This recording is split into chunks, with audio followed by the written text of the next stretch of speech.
भोकाची जिंदगीने भोकाच्या काट मला तेरासाला पे डिंगू जुगू जुगू.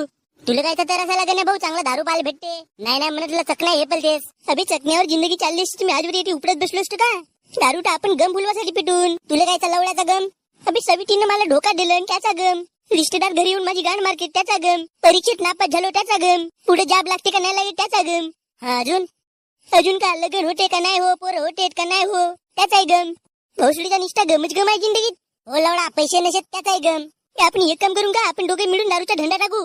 अरे गण्या भाऊ, दारूचा धंदा टाकायला काही नाही, पण ते दारू आपणच पिलून तर गिराईक भोकात गेले ना आपणच दारू पेत बसून. हो साला का लवडा फायदा राहील. मग एक काम करून ना, आपण एक टपरी टाकू. ते तू खराब एक मी विमल येतो. आणि कामडमचे पाकिट ठेवत जाऊन चारही बाजूने गिराईक येतील, मस्त प्रॉफिट राहील. ते सप्पा ठीक आहे गण्या भाऊ, पण एवढा पेल्यावरही तुला चढली नाही का? तुला बोलण्यावरून कसं वाटते? अबे हे झाडभर दारू माझ्या अंगाला हलवू नाही शकत, समजलं का? मी बालकीभर दारू पिईन ना तरी उभा राहतो.